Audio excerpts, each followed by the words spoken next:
Thank you. Here we are, Alligator in Alignment. I'm sitting here with my friend Lynette Shaw. We've done a couple of things before. We're going to do many more. She's going to be a continuing part of the Alligator in Alignment show. I was going to do reggae music because at the Marin Alliance Medical Marijuana, you know, reggae is the thing. But Lynette just told me that she likes the blues. I love the blues. So here's what I'm going to do. I'm going to do my first national recording. I told her all about it. Okay, I want to take just a brief second here. If you want to help support me, please hit the like button, hit the subscription button, and do a favor, share this with your friends from you, okay? Sort of help to get the word out. This will help me greatly. Thank you so much. This is called Me and My Guitar.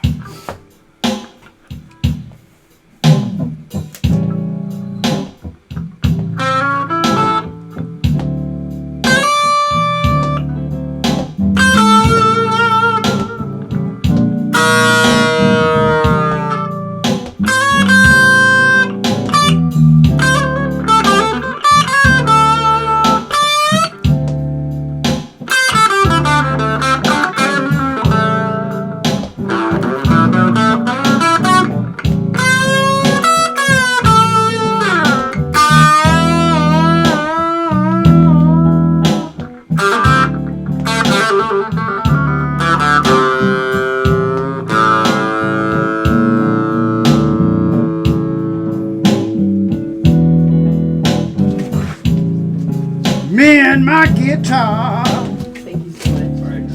You have a great one. We should have some fun. Y'all excuse me for a minute.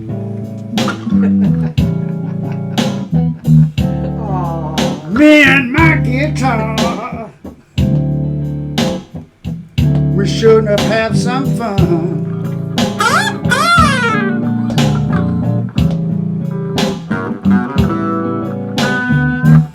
We play our music, always the blues, and on the run, y'all. Always on the run, y'all. Let me tell you something. Since I was just a little boy, people said this about me. Me and my guitar. Some say we are one. Do I play the music, or does the music play me? I don't know. It's definitely one. Me and my guitar. Some say we are one. Do I play the music or does the music play me? All I know is I'm Alligator. I'm a Louisiana and Texas guitar playing son of a gun. Y'all excuse me for a minute. Let's be real nice.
I die, I'm going to heaven.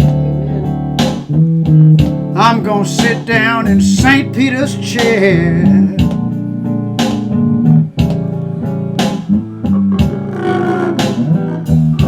When I die, I'm going to heaven. Sit down in St. Peter's chair.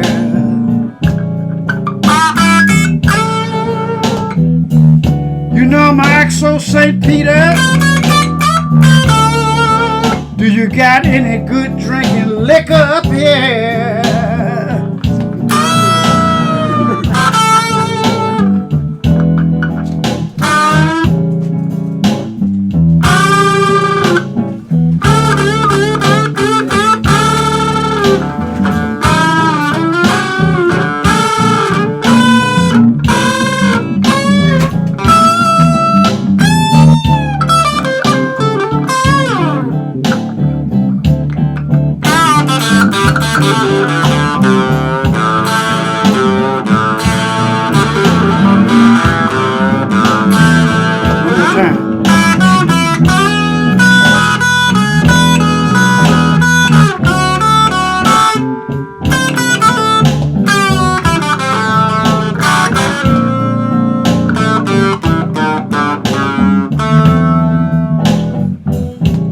When I die, I'm going to heaven. I'm gonna sit, hook my microphone to a star, to a star. When I die, I'm going to heaven, y'all. Wow! Hook my microphone to a star. That's the animal in me. Alligator. Let me tell you. You know they say you can't take it with you,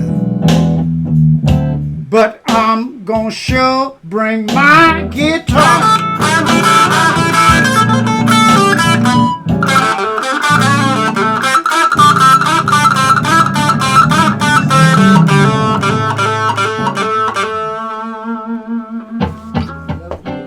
This is Alligator in Alignment. I'm here again with my friend Lynette Shaw. If you haven't seen her on my show before, you got to go check her out. Many of you have been asking me when I was going to do another show with her, and this is just one of many. Yes, indeed. So We're definitely got a good thing going on, brother. let me bring some of you up to date. Lynette Shaw is the godmother of legal marijuana. Some of you should go back and watch my other shows and see how it all came about and all of the incredible stuff that they had to go through. But right now, our subject today is this. One of the things I was impressed with her about was that when they started this drive to legalize marijuana, it wasn't for the reasons that I originally would have thought. You know what I mean? Partay. Yeah. That wasn't it. It wasn't it. It was for during the AIDS crisis. Yes. It was for illness. Definitely. To heal. And no, come on in. They are doing business, but you guys just continue doing business. Yeah. Okay. To heal. And some of us stoners have a tendency to forget that one of the great things about cannabis is its many medical uses.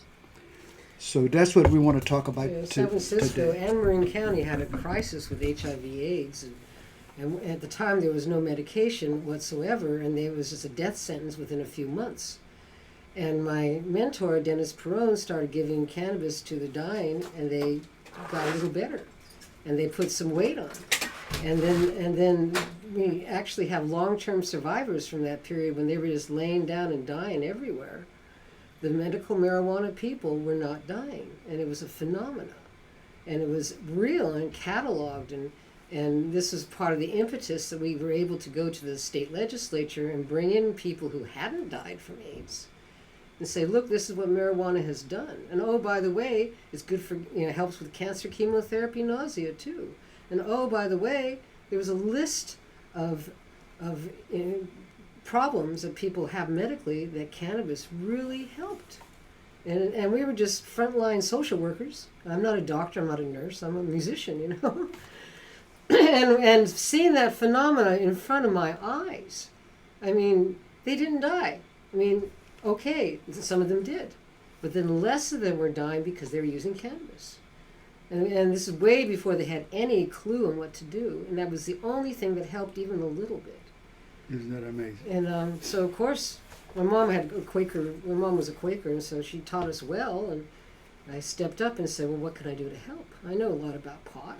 I've always loved pot. I've always dealt pot. And then seeing these people that needed it so desperately for medical use, that's what we have to do. That's what we have to do. No one else, we got to help these people. Because there was no other help. This is 1991, I met Dennis in 1990, Jack Hare, and all of a sudden I walked to the first club in history, and there was hundreds of people waiting to get in. And they were all very ill. They were all about as big as my little finger. And they got some pot, and they would eat a little snack. And then they would feel better, and it was like, wow.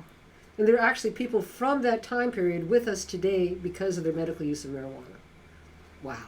When you say just help these people, it reminds me of a interview I did with Dorothy Dayhouse, who feeds the homeless in Berkeley. Mm-hmm. And the lady was saying, people are saying all of this, talking about all of this and all of this. She says, there's only one thing to do, just feed the people. Feed them, yeah. And just like feed you say, them and heal figure it the people, out. And that heals them, yeah. Yeah. Yeah, and they couldn't eat because of their illness. They could not eat. And then they could. And then you could feed them. I mean, wow. And it was a tremendous revelation. It was everything in your heart, everything in your mind, everything in your soul. And I got involved.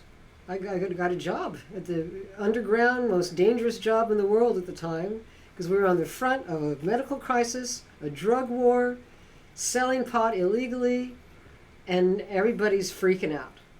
And what Dennis told us as part of his staff, I was on the first staff of the first cannabis club in history. He said, "Are you men or are you mice?" Oh, Dennis, we're going to get busted. But we knew we walked every day we could get busted. We walked in there anyway. And there would be hundreds of people waiting for the staff to come early because they would get their medicine. They would be able to eat their breakfast. It was astounding and extraordinary. And it haunts me to this day. And that's what started it. Walking into Dennis's club and saying, oh my God, what can I do? And what are some of the many uses for marijuana? I know to get sleep and anxiety and just so many. Sativa is good for appetite stimulation. That's what we found in time and time again. But there are a few opposites. Sativa mostly makes people kind of up, kind of hungry, right? Yes. But some of them, oh no, I can't have sativa, I'll go right to sleep. Most people, when they take indica, puts them right out, they're going to chill, set the couch down. Oh no, I can't take indica, I'll wake up and be up all night.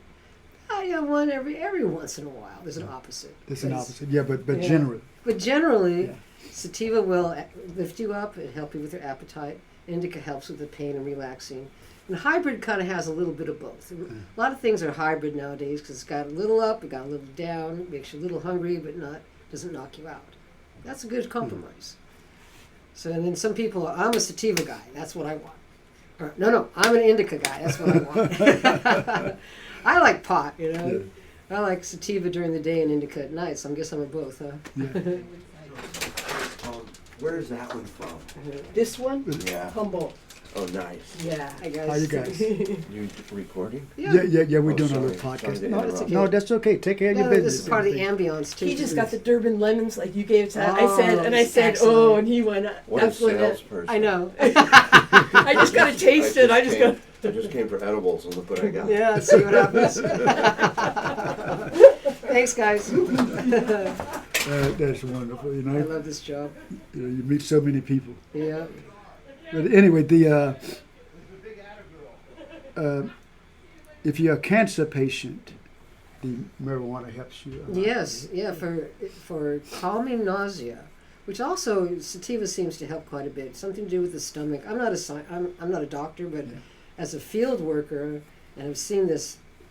I mean, I've probably worked with 100,000 patients at this point, and I've seen this over and over and over again. If you're in chemo, you smoke some pot before you go in. You'll sail through the chemo. You won't throw up, or you just throw up a little bit, and then you'll be able to eat. And most chemo people, they don't want to eat. Yes, They just puke their yes, guts out. It's yes. just terrible, you know. Yes, A lot of people find indicas better for stopping nausea, but some people find the sativas better because it makes them hungry, and that stops the nausea also. It gets over the nausea, so it's individual. Yes, it's very yes, interesting. I can see that individual. Yes. We start people who aren't chemo on sativa, Mhm. unless they already know what they want. And quite often, people who have not used pot in years all of a sudden are ill. And they go, "Well, I haven't, I ate a brownie in college and passed out and never tried it again, but I'm in chemo now. What do I do?" Yeah, well, if you didn't like the brownie, you can try smoking it. Or if you did like the brownie, just try less. And also, when people are sick, you don't get as high on pot. It addresses that.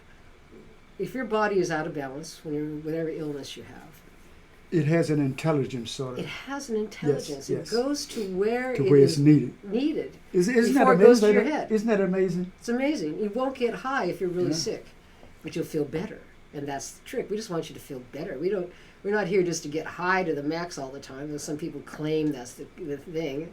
You grow out of that. That's not what we're here Yeah, for. yeah. We're here to feel better, and we're here to make it through the procedure, make it through the surgery, make it through the chemo. Survive.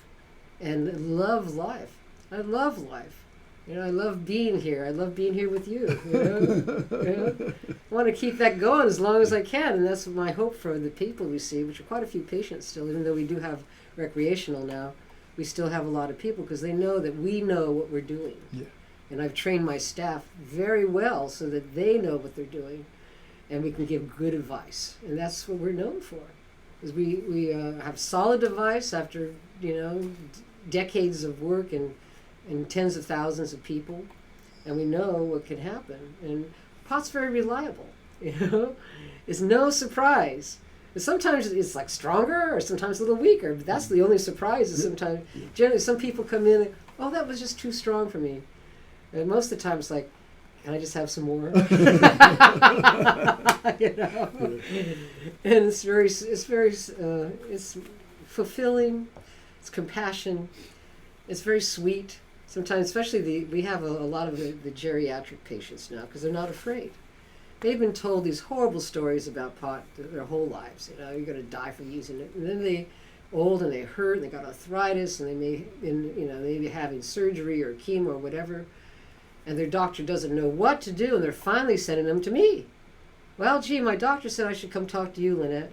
"Oh, really? Oh." Do you see how they're Yeah. coming around? Yeah, first it was like, "No." Oh, yeah. Yes. And now it's like, "Oh, well, go talk to this lady. She Yeah. knows what she's talking Yeah. about," which I do. And I'm one of the foremost knowledge banks for cannabis in the world. Because after 100,000 patients or so, they used to give degrees in cannabis medicine. It was a doctorate in cannabis medicine. That was something you could get.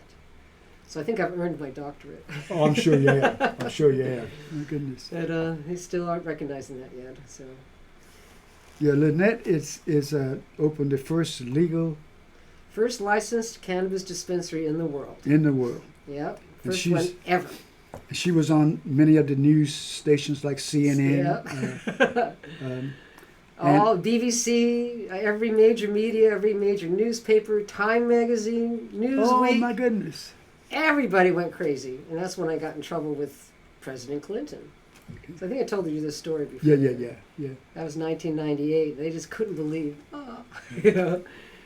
And I was the test case to stop the cannabis industry, the legal cannabis sales. I was the first one ever. And they couldn't believe it. And we have to get rid of this. How can we stop this?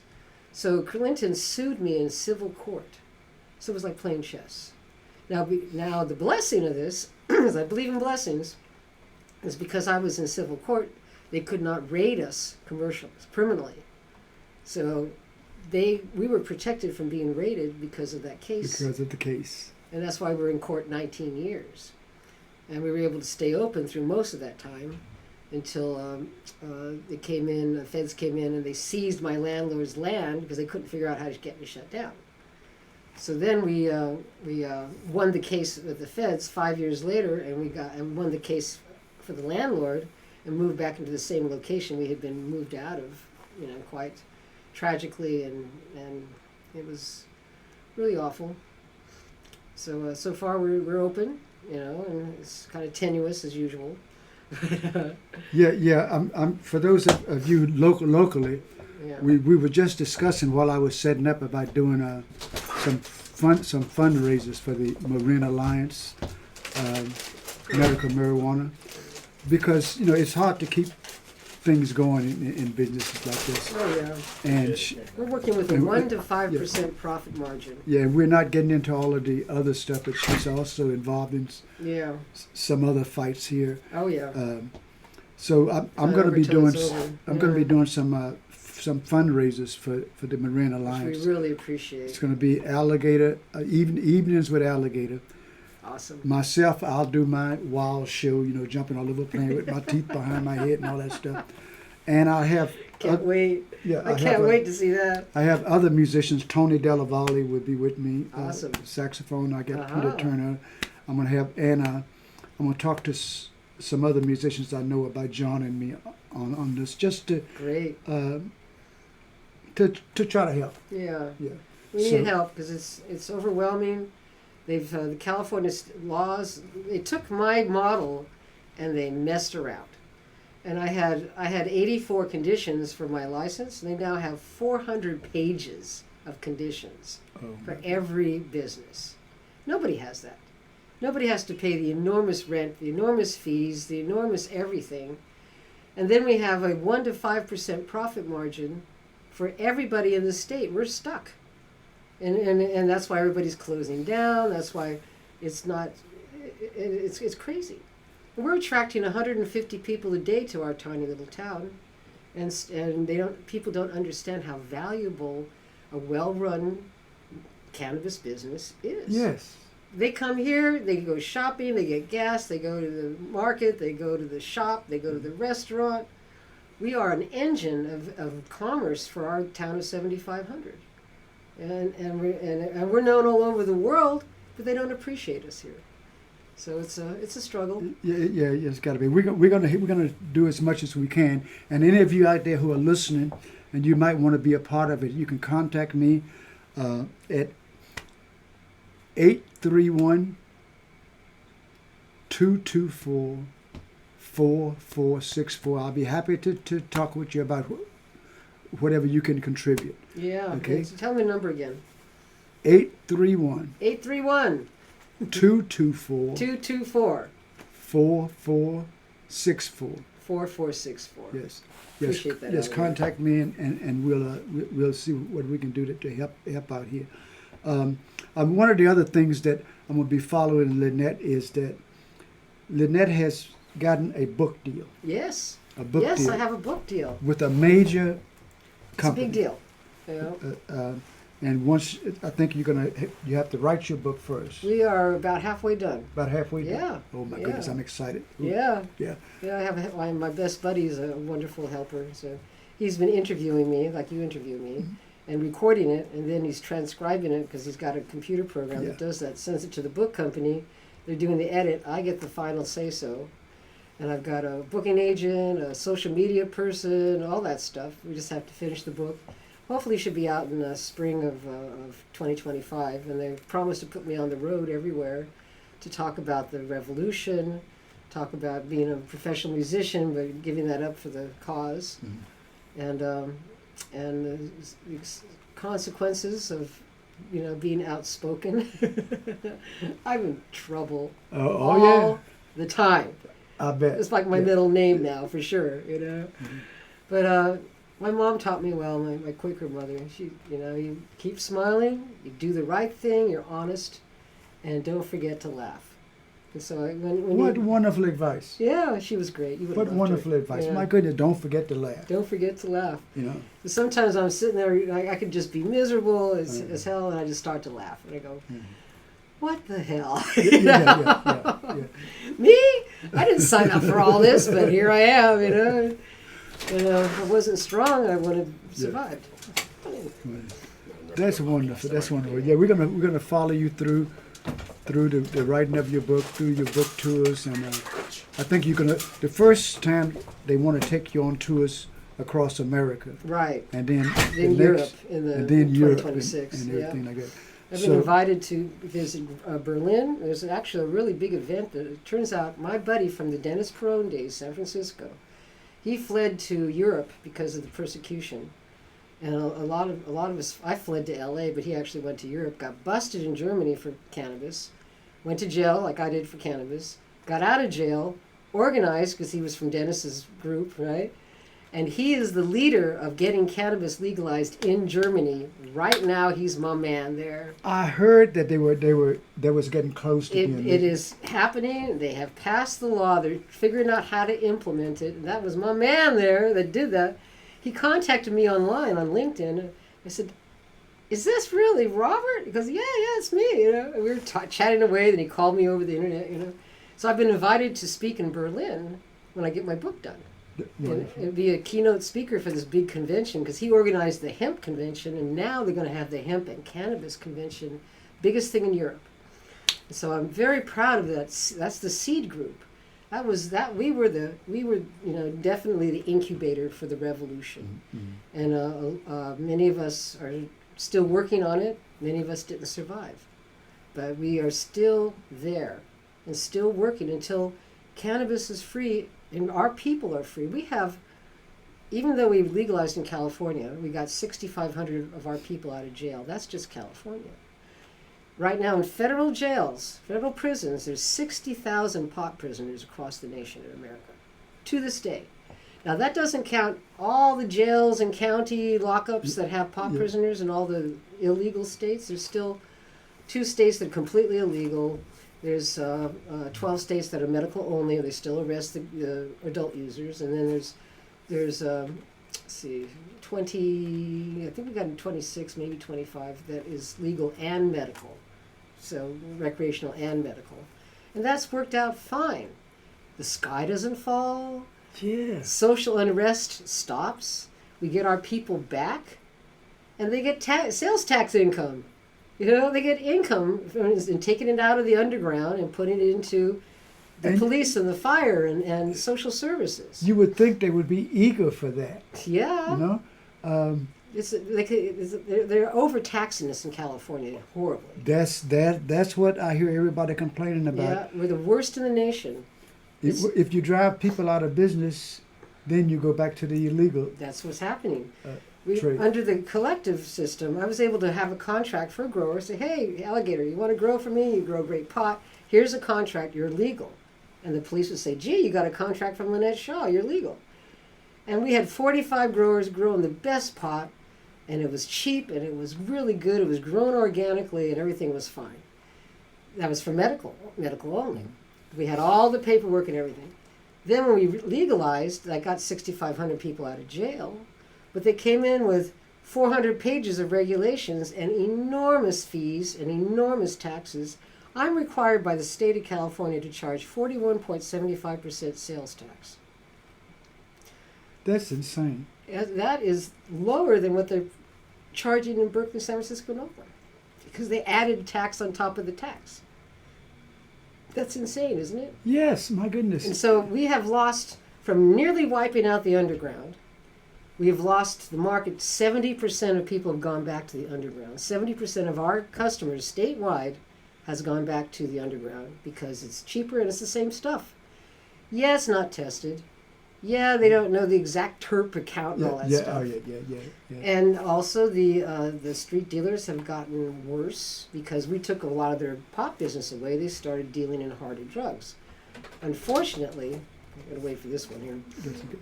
Let's do that there. Unfortunately, there's now fentanyl-laced pot. That's what I've been worried about.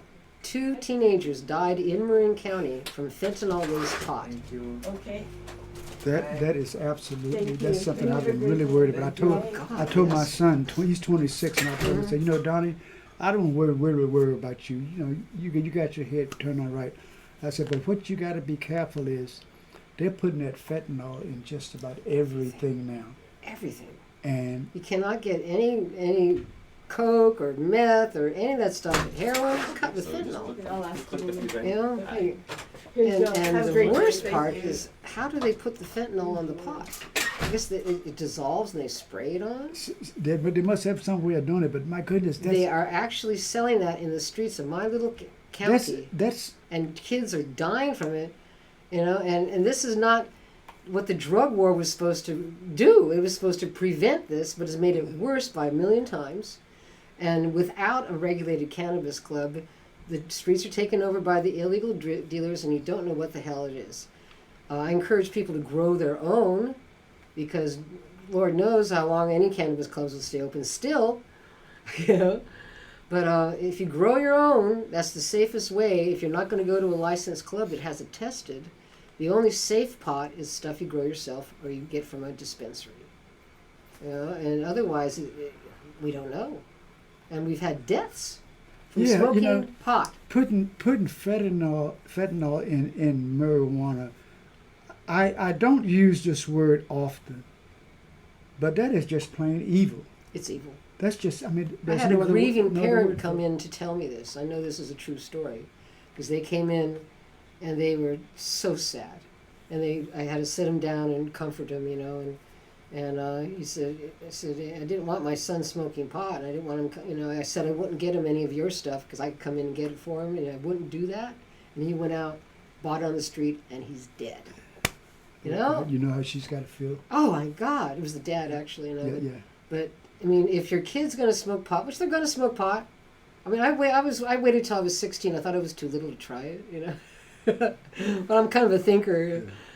But if the kids are gonna want to try it, they should try it with their parents in their safety of their home, so they know what it is. They know it's not that big of a deal. It's gonna make you not remember to bring your homework to school, so don't smoke it during the day. You know, you can teach your children well. Teach them well.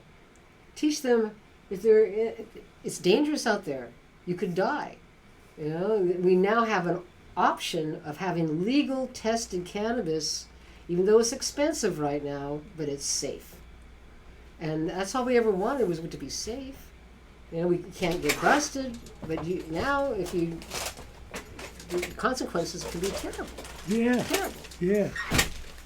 Now, I this is the first time hearing about an actual case of An that. actual case But here in I my was- little county. I was telling my son the other day that was one of the things that I worried about, because I know how people are Yeah. when it comes to making money. Mhm. Everything else goes out the door. And I was telling him, I said, you know, I hope that I said, you got to be careful about any of these pills that you get. Oh, You know, you could be they Oh, could no. say mescaline, ah. and you know, you could die. Unless from you cut it off the mescal cactus yourself, it. you know, and cure it yourself, do not take that pill, because it's all got fentanyl. They have even a name for it, Fenty head.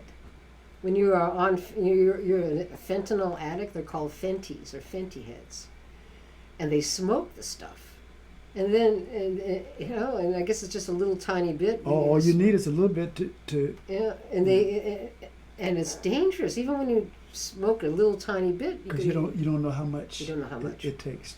It's just so sad and so awful.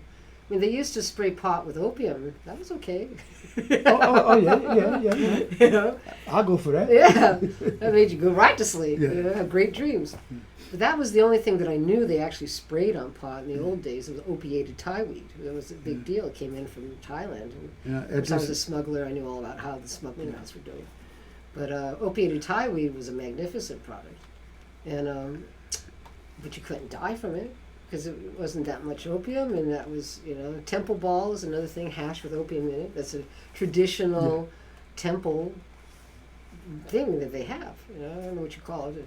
So they would worship with it. They've been using cannabis to worship since 2000 before Jesus Christ. Yes. So all over the Bible, if you look at the Bible, the Old Testament and the New Testament, wherever it says incense, translate that to cannabis, because that's what they did. They changed it when they translated the Bible. So cannabis, canniba, has been talked about for thousands and thousands of years in sacred scriptures. Yeah. I've been doing a little research on it, and Mm-hmm. I've been surprised at what I found out. How long it's been around. It's ancient. It's been with us forever. It's our gift from the hand of God. I mean, what other plant looks like this? Yeah. You know, Yeah. to me, that's the hand of God, and that is who I've gave us never this thought- plant. yeah. So it's spiritual. It's healing. It's relaxing. It's basically harmless.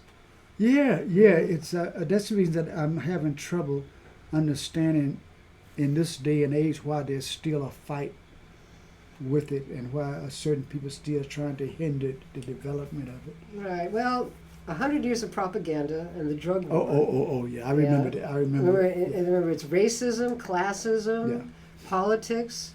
You take away your right to vote. You know, it's well, actually now they've changed in several states, almost every state, where once you get out of jail you can vote again, but some places you can't. You know, it was definitely a way to suppress the masses. Richard Nixon wanted to get rid of the Vietnam protests, so if they wouldn't go, get killed in Vietnam, he put them in jail for using pot. It was very clever of him to do that. He was the one that made it Schedule I, not for any medical uses. It was an executive order, and that's what I keep trying to send the message to the White House. They don't listen. An executive order can reschedule it since it was scheduled by the stroke of a pen in the first place. It wasn't even scheduled at all. And then Nixon made it Schedule I, highly dangerous, and launched just with the stroke of a pen. Tricky dick. Yeah. So that was very successful for locking up all the hippies or making them go to war. Right. And so now we have a complex society that's suffering, that's dying from fentanyl now, and they can't figure out what to do. Well, give them some pot. Yeah. You know? Let the pot flow. And you know what happens? You get hungry, you go to sleep. You might forget your homework. Don't forget your homework. They say it makes you lazy. It doesn't make you lazy. It makes you thoughtful. It might slow you down. That's probably good because it's good for your blood pressure. It lowers your high blood pressure. It slows you down a little bit. You can live longer if you slow down a little. I mean, if someone's using it too much, they don't die. No. You cannot die from an overdose of marijuana in any form as long as it doesn't have any fentanyl in it. You can't smoke enough to harm yourself. You can just go out. You fall asleep, you wake up hungry. That's it. Yeah. And oh, it's terrible for my teenage son. He's ever since then he's been in his room and he doesn't talk to me. Well, he'd be in his room not talking to you anyway. Yeah. It doesn't matter about the pot. Well, he's not getting his homework done. Well, why don't you help him with his homework? There's a lot of parenting. It's the parents and the kids and pot thing that really keeps it going. Oh, I can't possibly, I'm too busy to teach my children well, so let's make it your responsibility by giving you trouble if you supply pot. No. You have to talk to your kids. Tell your kids the truth. Don't lie to your kids because they're going to find out. Oh yes. And they're going to go, oh, you lied about everything. Yeah. And once they find out you lied about pot, they don't believe you on any other of the drugs. Period. And the drug education they tried to do, DARE, kids who went through DARE were 3 times more likely to use drugs, statistically. They had to stop the program because they were educating them on where to find the dope. Giving them all the information. And here's what it looks like. Yeah. And and we got this bottle down there on 4th and Vine or whatever. And their children, bing, the lights goes off, bing. That's it. It's crazy, huh? But listen, here's what we're going to do. We're going to cut Okay. this one off. Yes, indeed. It's always a trippy. Yeah, I dig you. You're my brother. So what we're going to do is we're going to get this one up, and in a couple of months we'll be right back. Yep, and we're going to do that. We're going to do a fundraiser here pretty soon. Yes, right? yes. Something out Yes. there.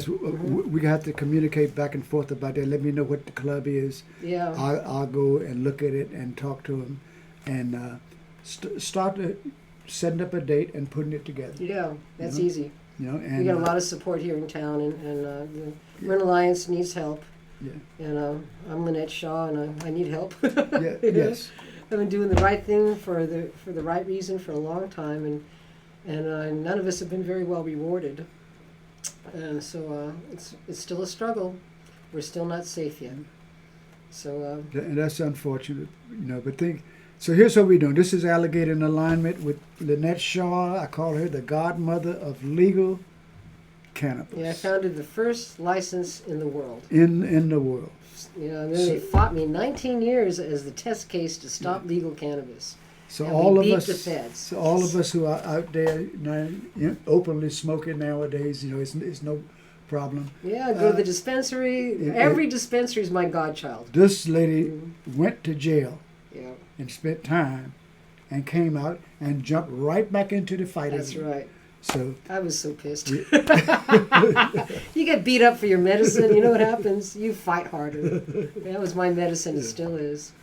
And I'm happy and healthy to this day because I have my medicine. So we're gonna cut this one off. Listen, this is Alligator in alignment, and remember, we all need to vote. Yes. It's very, very important that we all vote. If you're gonna sit around and complain about the way things are and you don't vote, don't piss me off, because I will tell you, just shut your mouth and go sit Yeah, in you got no dog in the fight. Yeah. I mean, can I say something about the current, Yes. what's going on currently? Yes. Hello. How you doing? I want everybody who's listening to this to register to vote and vote Harris. Yeah. Oh yes. Yeah, Yes, that's our yes. only hope. Yes. So anyway, this is Alligator in alignment. Keep your eyes open for I will be giving you some updates on my next podcast as to how the fundraiser is going. Yep. This gentleman's going to be there. I can look at him and see that. All right. Yes, indeed. Okay. So anyway, Alligator in alignment. Happy trail.